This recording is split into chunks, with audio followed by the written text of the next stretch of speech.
মৰমৰ বহু দিনৰ মূৰত লিখিবলৈ বহিছো।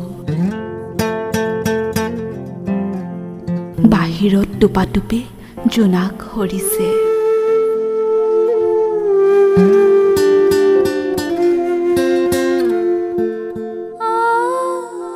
আৰু মই নিদ্ৰাবিহীন ক্লান্ত দুচকুলৈ এয়া হেৰুৱা দিনৰ ছায়া খেদিছো।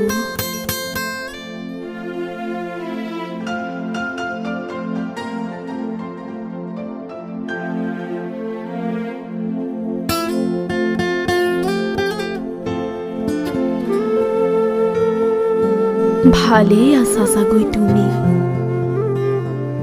এতিয়াও মনত পৰেনে তোমাৰ জোনাক গলা ৰাতিবোৰৰ উমাল সময়বোৰ? সপোনৰ শুকুলা ঘোঁৰাত উঠি হেঁপাহবোৰ আদৰাৰ প্ৰস্তুতিবোৰত ঘড়ীৰ কাঁটাবোৰে যেন সঘনে বাগৰ সলাইছিল। তেতিয়া তুমি হৈ পৰিছিলা সপোন কোঁৱৰ, আৰু মই যেন সপোনৰ ৰাজকুঁৱৰী। কিয় জানো সেই দিনবোৰত কবিতা নুবুজা মইজনী বৰ অনুভৱী হৈ পৰিছিলো।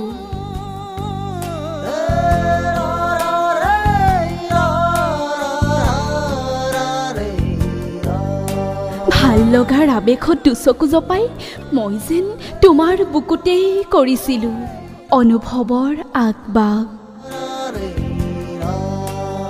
আকাশত কি আছিল নজনাকৈয়ে যেন প্ৰেমত পৰিছিলো বিঘালতাৰ। সেইবাবেই হয়তো একে থিৰে চাই ৰৈছিলো সপোন সৰা আলি কেঁকুৰিটোলৈ। আৰু তেতিয়াই কৰবাৰ পৰা যেন ৰিণি ৰিণি সুৰেৰে ভাহি আহিছিল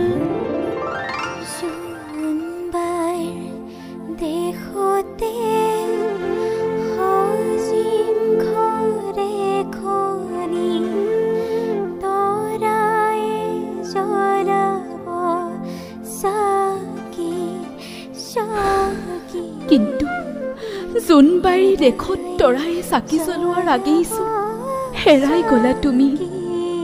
হেৰাই গল মোৰ শত যুগৰ সাধনা। দুয়ো হাত মেলা হৈয়ে ৰল তোমাৰ অপেক্ষাত। সিদিনাৰ পৰাই হেৰুৱা সপোনৰ পথত মই যেন সহযাত্ৰী শূন্যতাৰ, য'ত মৰমবোৰ চকুলো হৈ বয় আৰু বিশ্বাসবোৰে য'ত নাম লয় প্ৰতাৰণাৰ।